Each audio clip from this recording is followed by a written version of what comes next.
Okay, this VOD review is for a Grandmaster, Adam Warlock, and this is actually someone in Discord, their friend, actually. They volunteered for this VOD review, and they're having some issues with positioning. And I actually had recorded an entire VOD review, and there was an issue with the recording. So I have seen this all before, but yeah, because there's an issue, I'm re-recording it, and it'll just mean that this time I'll try to be a little bit more precise and quick about my critiques, make it easy.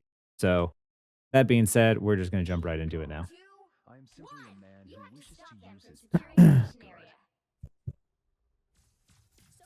Sorry, whose butt exactly are you kicking? Because I got this villain's trivia deck from Deadpool that I think could help. quantum magic. This time I need healing. So here, exactly like what you're doing in this moment is you do a lot of wasted movement with your feet. Like you're thinking about your aiming and you're not thinking about your positioning. And that is like one of your biggest flaws is before you took this shot and you were charging it up, you spent a lot of time in the open just wiggling back and forth out here. So you were so focused on what you were going to shoot at that you just took a bunch of damage out in the open for no reason. If you're going to charge up your shot behind cover. Uh, because if you stand over here to the side, you can charge up your shot, turn, and then shoot, and you can still see the LOS of your allies if they need healing. You need to be thinking more of your positioning in terms of like who you want to see you and who you can see. We are in this. I feel better all. Because like right here, the only reason that you're alive right now is luck. Right? You are out in the open. You have people looking at you. You are missing 41 health. And it's lucky that your support gets to you, but that pressure that you put on supports by always being out in the open means that when you take heals, when you require heals, it means that someone else in your team doesn't get heals, right? There's only two supports for an entire team, and when one of the supports needs healing, like you're just taking away resources from someone else. That's why I try not to uh, make the lives difficult on my supports by taking excess damage or taking too much. Or if I need health, I stand behind cover and I stand still. I let them heal me to full and then I go back out. You don't want to take unnecessary damage. And standing out in the open while holding your right click is taking unnecessary damage. Oh, a touch of healing. Quantum magic. Human?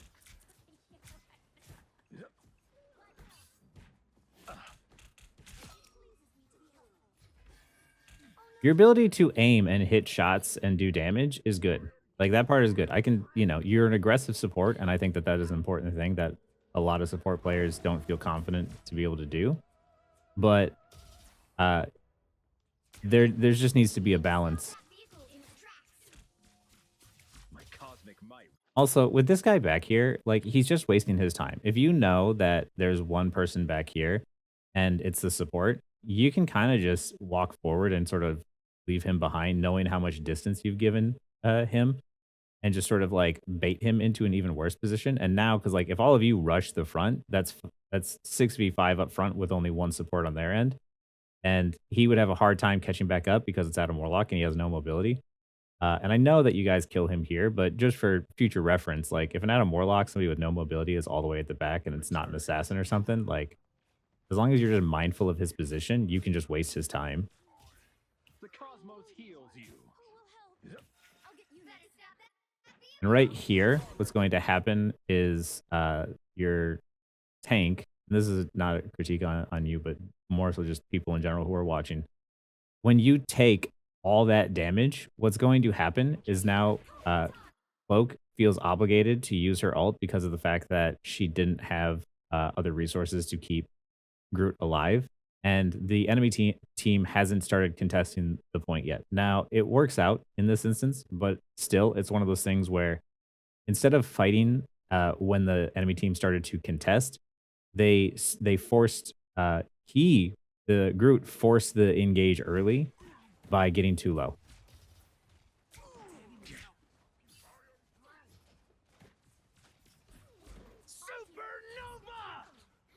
quantum magic. This time I need healing.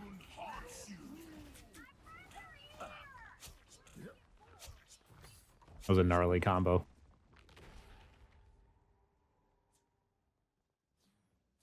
There's still a chance to stop them. Like that was a really clean kill. What I like about your ability, about your support play, is that you're not afraid to try and control the space yourself, right? But being able to rotate in and rotate back is just something you need to learn, like when there's danger and when you need to get out. But your ability to go and try and take space yourself is super important that many support players just for some reason feel too afraid to do. But supports do damage. Supports are still a threat. So your ability to go up and control that right side while your team controls the left is a good play. They hit a checkpoint. Now might be a good time to stop them. Which is why I really like this angle here. Once again, this is no different than when I tell people who are playing DPS, you have your teammates coming this way and you have another person coming this way, and now you've created this angle where you are hurting the enemies back into this little section here, and it's much easier for you to hit your shots as they, don't know which way to go wiggle back and forth to dodge.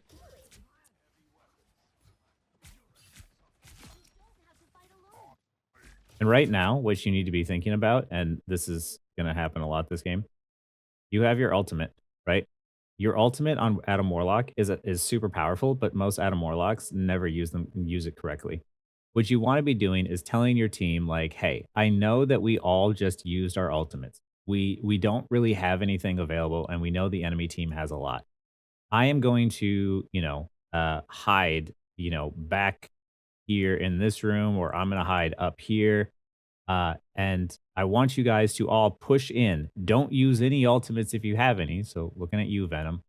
And I want you all to walk in there, pretend like you're attacking, let them ult you, and then just die, right? Tell your entire team to just, walk in, play aggressive, and die. And the moment that they do that, and the moment you see like, oh, Cloak and Dagger used her ult, like, oh, Punisher used his, maybe Magneto used his, you hit Q, and everyone comes back. And now you guys have more ults, more ult charge, and you have the advantage. Because what's going to happen now that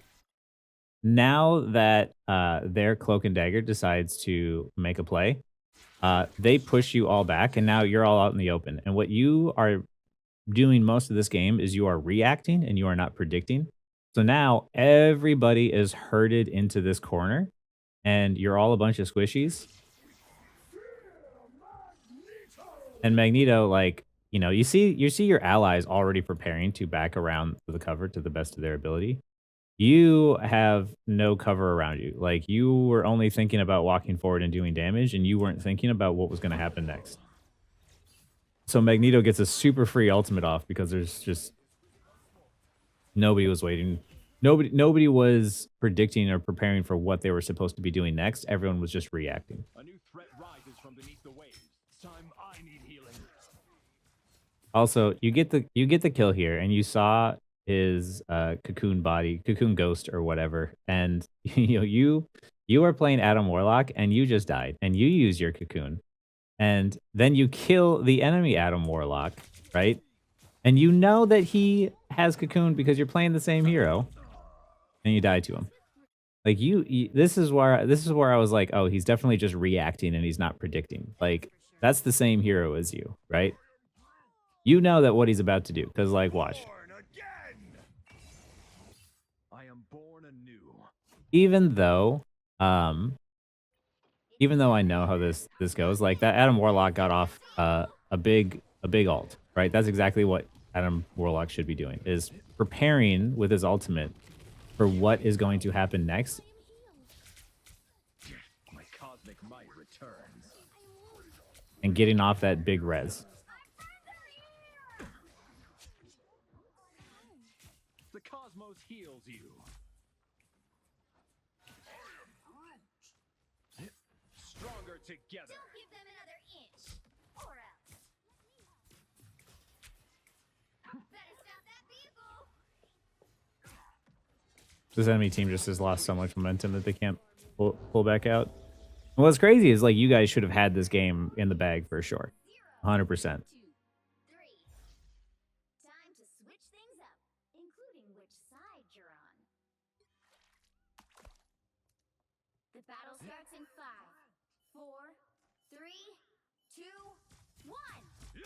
And on offense, there wasn't too much to say because of the fact that your team just kind of like rolled right through. But right now, immediately, when the match has started, the first thing that you need to do, and everybody needs to do, is start taking notes of who is playing what on the enemy team, like what heroes that they have, and what you need to be worried about. And right now, what you need to be worried about is that you can't group up because of Moon Knight, and grouping up near each other is also bad because Squirrel Girl exists, and the spam will just get to you. You don't want to get walled off.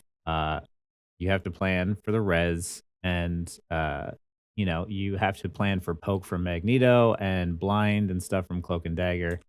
So that should start informing you as to like where you want your positioning to be, right? Like you can, I'm pretty sure Adam Warlock's damage fall off is not that high, if at all. So it's like you could be poking from as far away as possible, trying to land your right clicks, just like right click around a corner, turn, and then let it go at like head level. Go around a corner, hold your right click, go back around, you know, let go at head level. Like, because right now you are playing in this open field, right? There is no cover here. Now, if you have now, right now, if they were to push you, like let's say they were to like walk at you and like start to rush you, in order for you to get out to your team, you need to cross a lot of open space in order to stay alive, right? There are other places you can stand that if you wanted to do damage, you could be up here, which is safer because they can't just like they can't jump up there super easily. Uh you could be hugging this left side here because of the fact that like once they start to walk up, you're not going to have any cover to get behind. And like right here, you're walking up closer to like hit your shots, but that puts you in a bad position because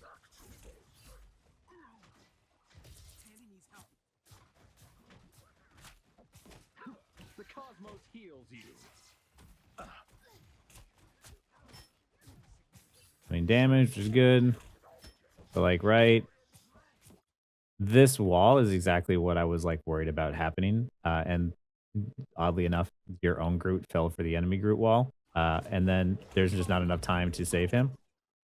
And you die because of what I was talking about.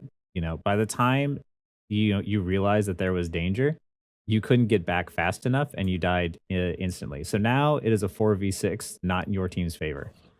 No matter what happens, your team is just about to get run over because what happens is the higher that you climb, the faster people are going to punish you for your mistakes. If there is a single mistake, a single misstep, the enemy team is going to punish you for it.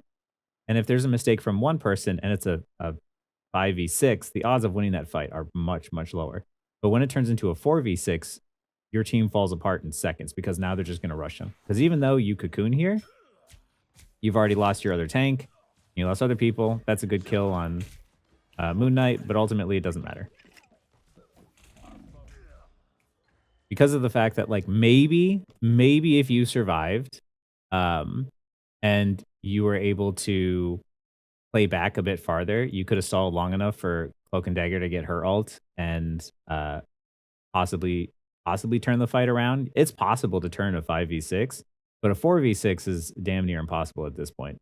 And you know, you used your cocoon and you got nothing out of it. And it's a really long cooldown.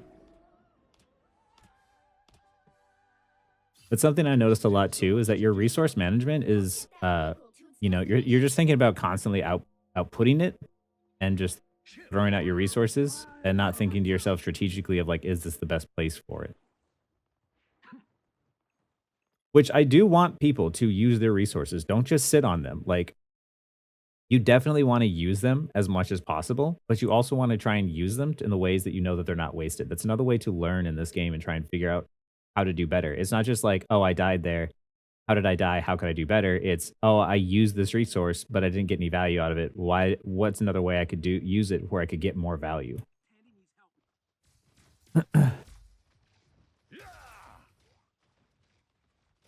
This position's Healing interesting. This time I need. Follow up on whoever Venom is attacking. Don't just like go out there and shoot. Look to see who Venom is diving and follow up on that if you're going to be in that position. My cosmic might returns. Thanks. I suppose this Ankh belongs to Midnight. Healing power.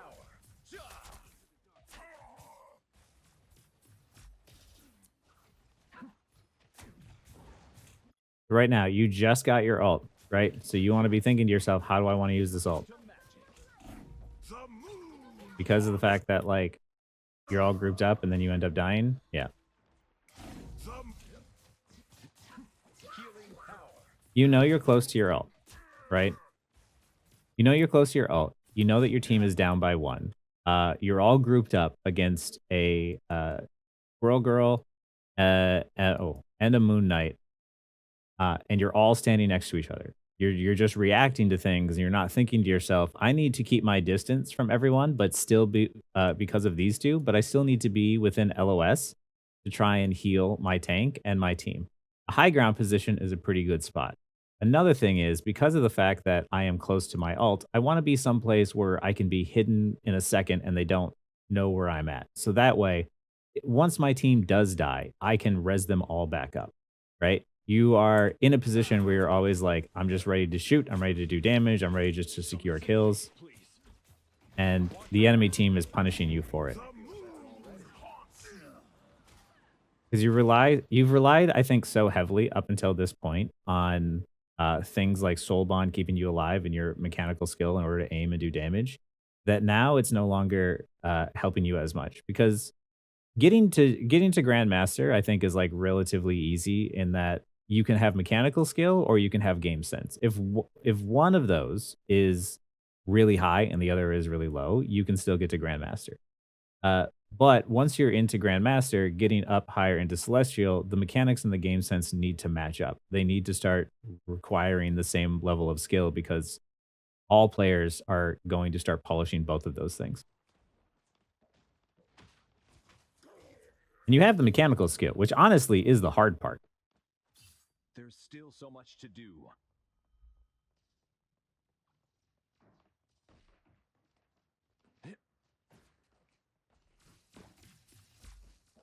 Because like right now, the enemy team is pushing up and they're just going to take this point for free, especially because they have a Groot and there's nothing you can do. An object of greatness. At this point, that your team is pressured out too far. But like, look back at this moment here. It will, yeah. The cosmos heals you. You hop down and you give up your high ground position, right? And you're close to ult.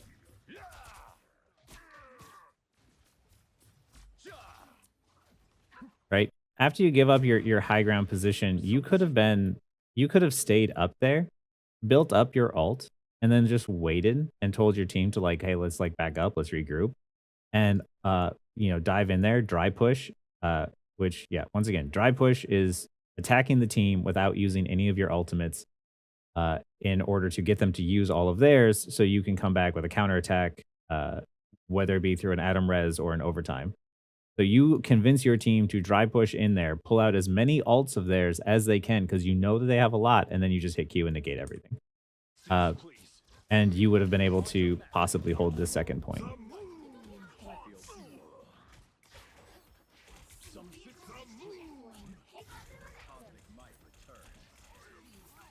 So here they cap it once again. You have your ultimate, and you're not playing around this ult.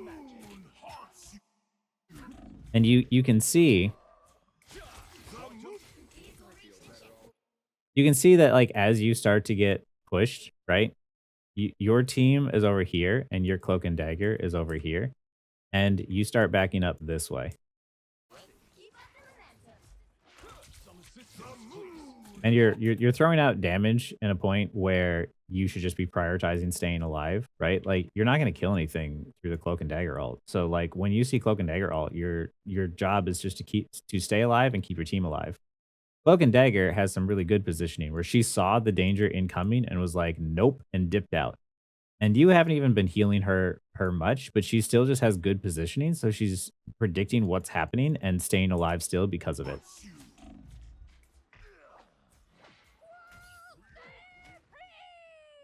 Now, once again, you are going to your team, like, you saw your team just basically get wiped, and then you cocoon anyway, and you're back to doing damage. But it's like, what are you doing damage for? Right?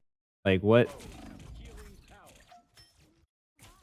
are you going to get out of this now? Because like you already have your ult. There's no your team isn't there to follow up on any of the damage, and there's nothing that could happen. Even if like maybe you get a lucky pick, you're gonna die anyway. What you should have just done is instead of like losing your cocoon, was just hit cancel, let it go, respawn with your team, and then come back out again and play around your res. Because right now all you're doing is you're just charging their support ults more.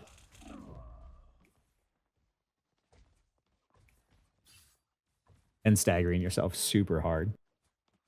That's it! Don't let anything stand in your way. Awaits. Now your team is in a 5v6 when you could have been out there already.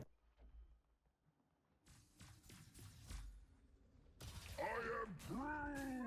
Gather around! Major strong! I feel better already. Now, this is a situation where I do want to take a look from the other team's perspective, right? You have this person looking at you. You have this person looking at you. As you climb up, you cannot be having two people look at you at the same time with no cover, right?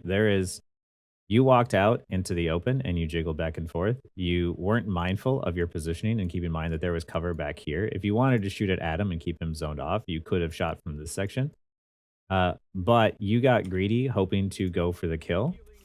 And when other people on the enemy team see that, they're like, oh, this person's free. Why is he standing here? Right? Because there's nowhere for you to go. That makes you an easy kill. I feel better. You go for the pick and you wiggle, wiggle, wiggle, wiggle, and then die. Like, you're nowhere near your team to use your soul bond. You died again with your ultimate. You popped your heals on yourself and it wasn't enough, and you had no cover to stand behind. That was always going to happen. And now because that you died, this Adam now has space to attack from the other side and hit your team from two different angles, right? Now he knows that this area is safe. Even if all you did was stay alive and hold this space, Adam wouldn't have been able to go through here. But now you gave up that space. And he gets a kill for it. Destiny awaits. Like, Squirrel Girl dying there was definitely on you. Healing power.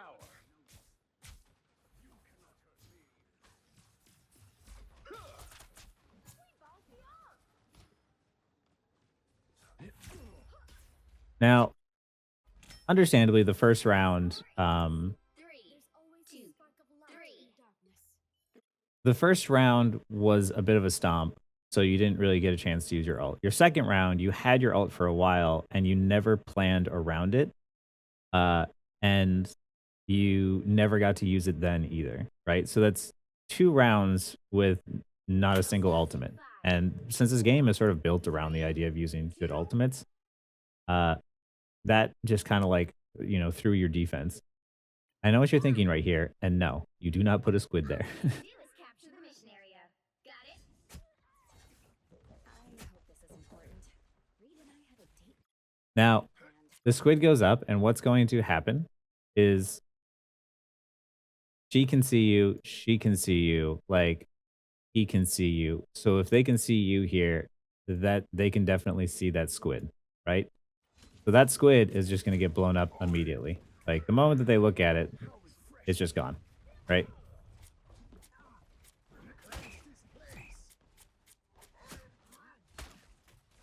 Stays up longer than I expected, but that's a good squid. No, stay up there. So let me show you the difference here. This squid is a fantastic squid because of the fact that this squid now, you see this target.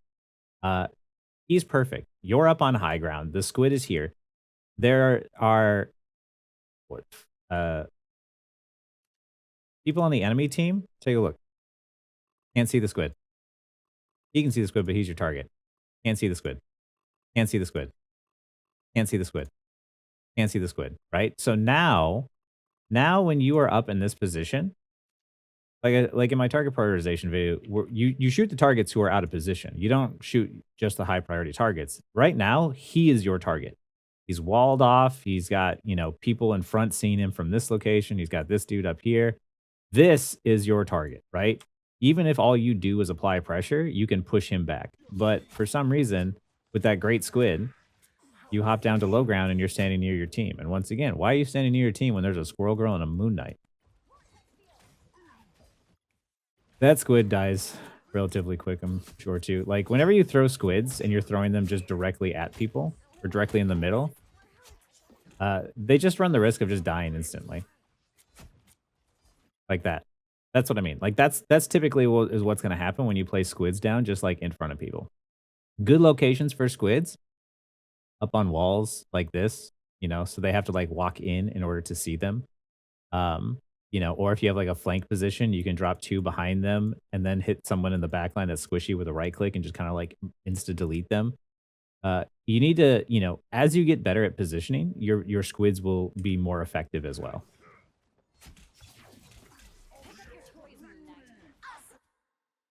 Because of the fact that you were standing near your team, you needed to use your defensive ability, which now you don't have, which is fine. Like I'm cool with using your defensive ability, predicting the damage versus just like taking it. But um, now you don't have it.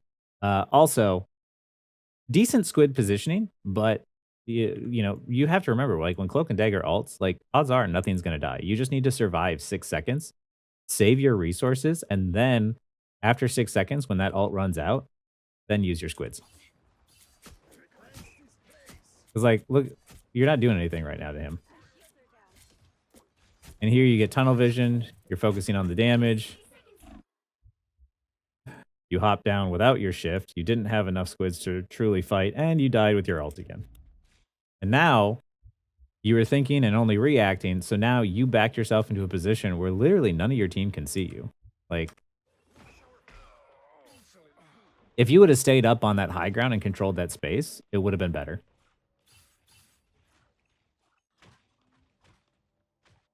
Like the tide, Namor always rises again.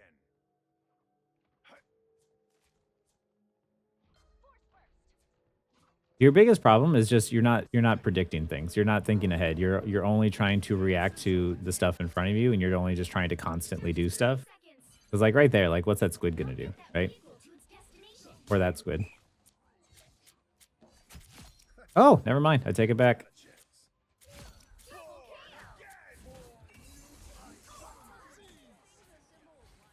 Better flank than I thought it was gonna be.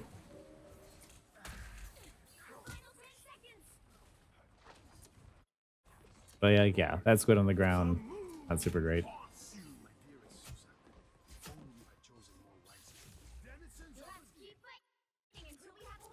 You have a bit of an bit of advantage there. Oh, nice. Okay. I really, really like this positioning up here because of the fact that you are now holding the high ground. You are near a health pack and you have cover, right? This is kind of like what I've wanted to see you do all game and kind of focus on is that like you have this section here, you can easily walk back around. You have high ground position, so that way, in order to get to you, they would have to put in a lot of work. Uh, and you can help your team from up above, especially on Namor. You get a lot of advantage up there.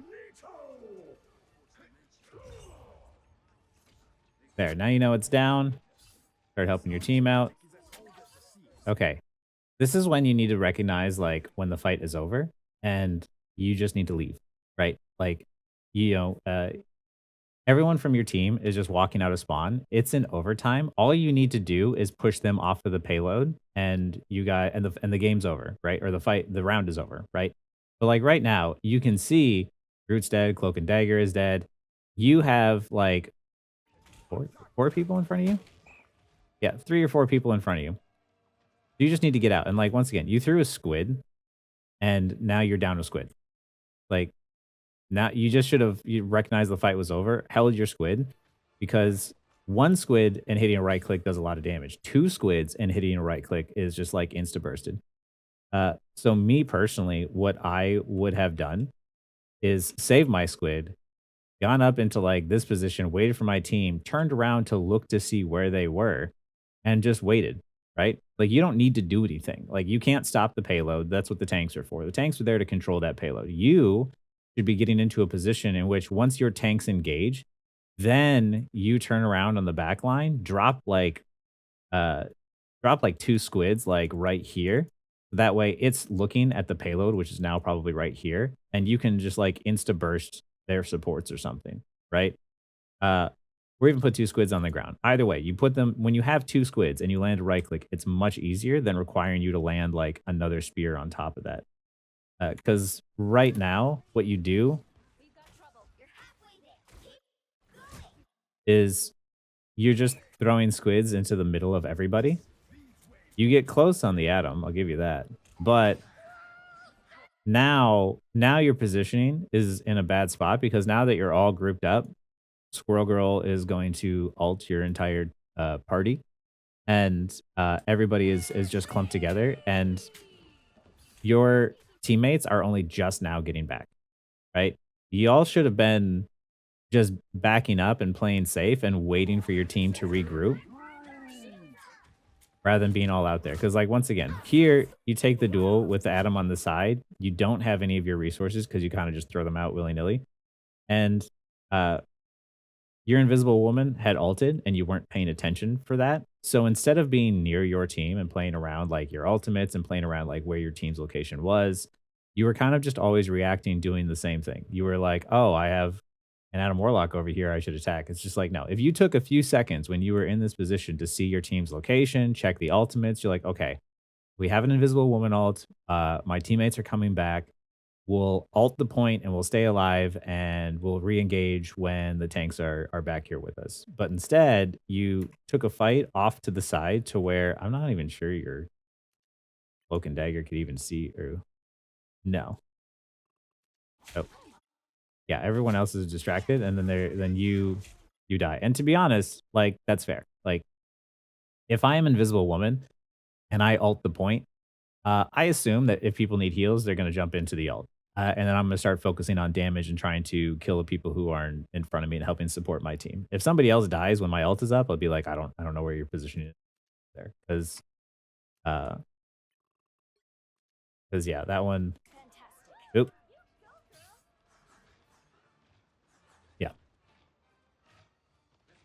that one's just on you. Over here. Be careful. Step aside. Think the round ends here. Do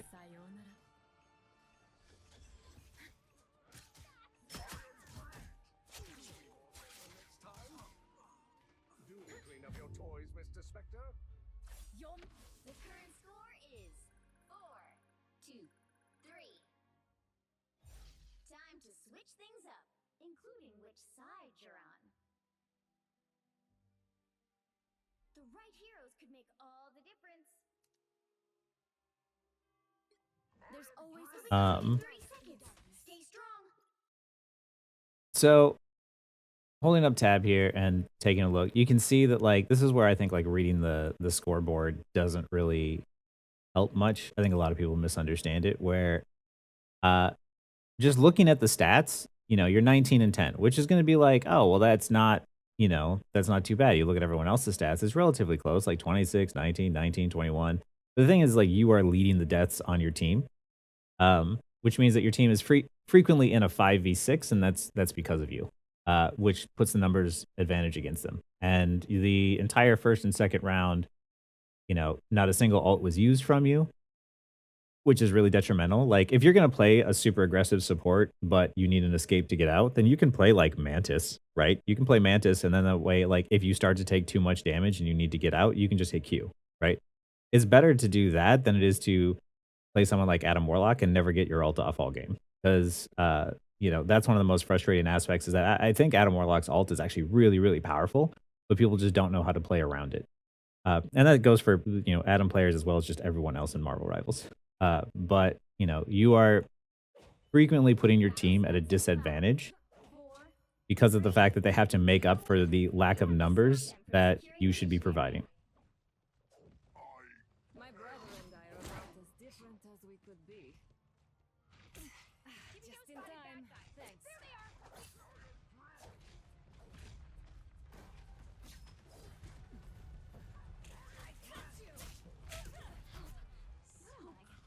So right here, what you did was really good is you played smart and you pushed them off of high ground, but then you took a bubble from Magneto, which wasn't bad. Like, you know, he bubbles a DPS engaging. That was smart. But now Magneto doesn't have his bubble. So he's going to have a harder time pushing in. You have 115 health.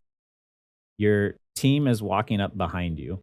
And if you hug this wall for just a second and ping heal me, like your supports will heal you. But instead, at half health, you dive in and then you just die, which is expected. Like you had half of your health to work with. Like you weren't going to be able to do much. If you took 1 second to just wait, get topped off, and then go in, you'd be alive. And you might have been able to help your team more. This is what I mean. Is like this is the 5v6 problem where now your team is in a 5v6, which puts them at an extreme disadvantage. And then your team loses another one, and now it's a 4v6, and now, like dominoes, your entire team is just going to fall apart. You're going to come back out, and you're going to die again. Like, you should be paying attention more to what is happening up here in the top right and seeing, like, okay, I lost 1, 2. Okay, 2 people are dead. We have no momentum. Everyone just stop and regroup.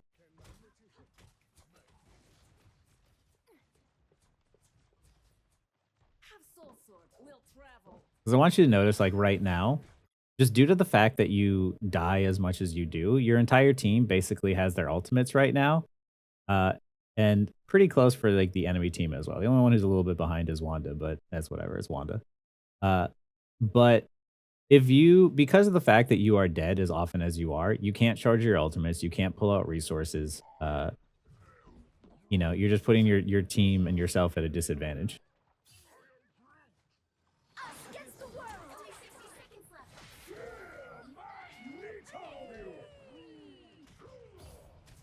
left. There you go, staying alive. You guys a little early, but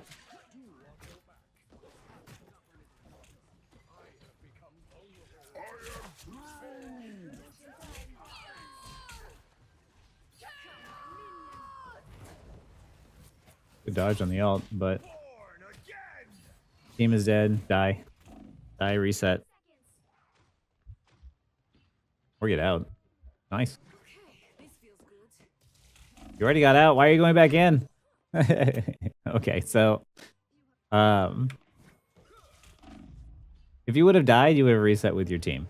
But instead you get out and you grab the health pack, which is good. That is actually like, you know, that's actually sort of the right play. But you have 24 seconds, which means that you need to push in as a team of 6. And instead you push in as a team of 1 and you get blown up and punished for it, which you should. And now your team is playing a 5v6 with 15 seconds left on the clock. You know, maybe you could have used your abilities to, like, once your team was there, to get to high ground and maybe be, like, the last person to stall the point. But you were so focused on just, like, killing that you're just, like, you're not paying attention to everything else around you. And then they just wall you off for it. Final score 4-2-3. Your problem isn't your mechanics. It's understanding and predicting versus reacting. It's you're so focused on just trying to get the kills that you're not trying to think of like what the kills will mean, what the deaths mean, and you know where you want to position, what ultimates are they going to use in the next fight, and what ultimates are you going to use in the next fight. Because you keep going to try and take duels, and you're taking duels just out in the open, and you have multiple people, you know, looking at you at once. Where, no, it's defense.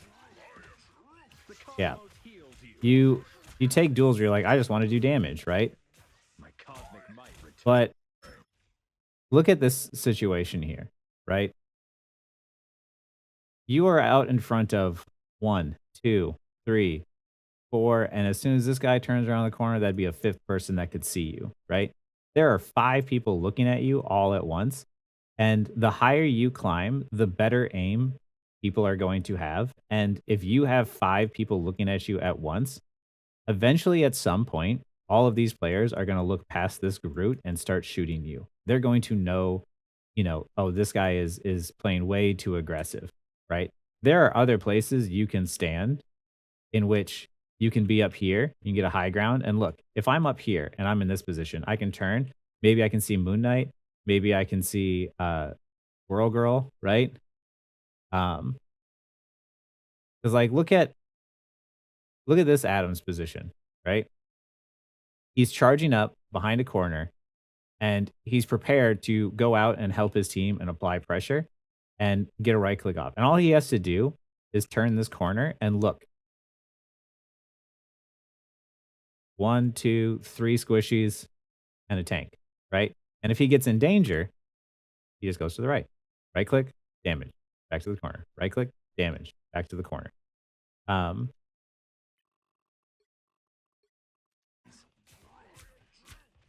'Cause look at this position right here. This is what Adam Warlock sort of should be doing. So he's playing really smart in that this is a pink wall, so this is your Groots, right?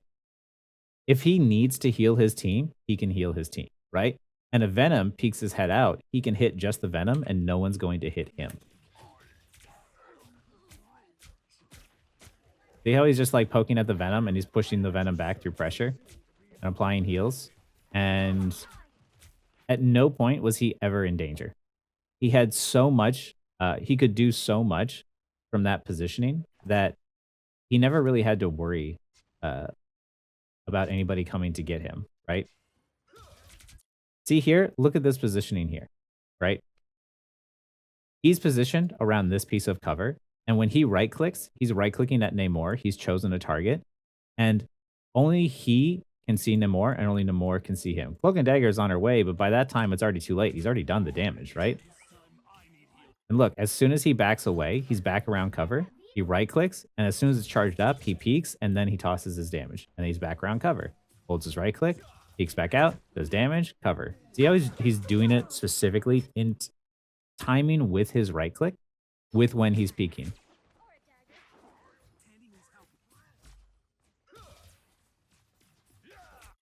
He's always jiggle peeking behind that cover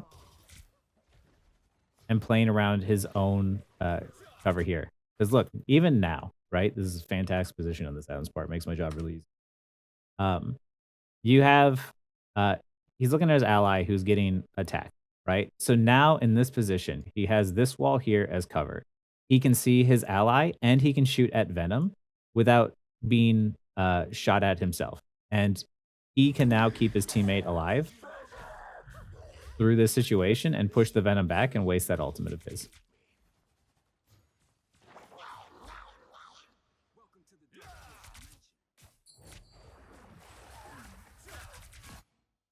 That, he hears the shark ult, he backs out, he charges his right click, aiming at the center, predicting what the Jeff is going to do. And the moment that Jeff is swallowed up his teammates, he just immediately hits the right click. The positioning on this Adam Warlock is actually really, really good. Like, no matter what, in every situation, he is always rotating around his cover, who can see him, where he can see his allies. And that's how you need to be rotating. That's how you need to be playing. Because, like, Adam Warlock is for sure like a hardcore, DPS support. Like, he is not a damage lane support. But, like, look how he can, like, right click and charge that up and peek behind the cover. And now they're controlling 2 separate angles.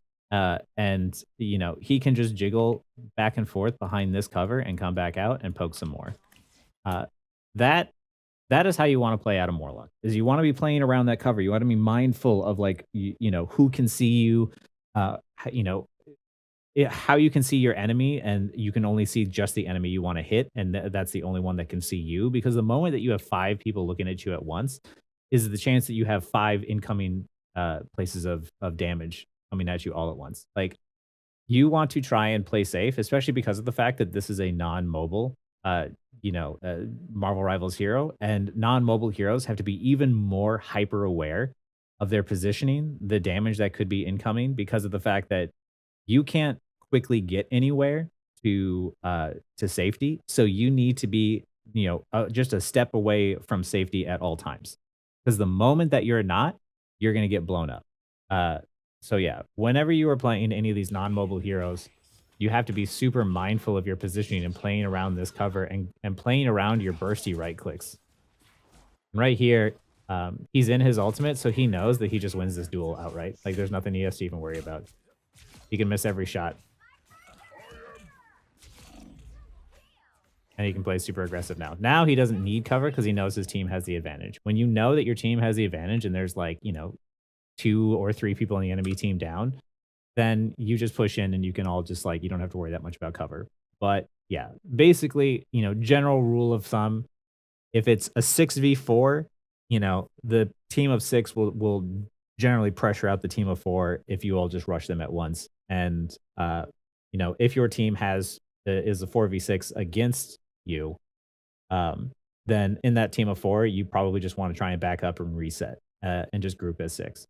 But yeah, like I said, the hard part of being mechanically good and hitting your shots is already done for you.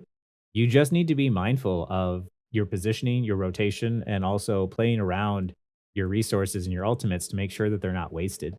Um, you know, uh, Definitely get your team, talk over mic, and tell them like, "Hey, I want you all to walk in there. Do not use your ultimates. Die, and I will res you all from behind this wall."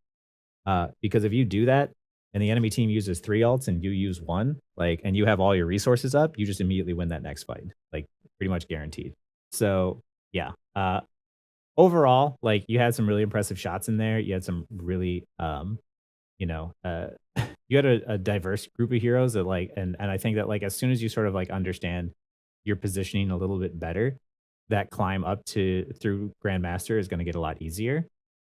Cause yeah, like just a couple of changes here and there of like just being near cover a little bit more, uh, is going to make your games immensely easier, and, probably a lot more fun too. But yeah, try to limit the amount of deaths that you have in a game because of the fact that if you're alive, you can still pull resources and you can still help your team.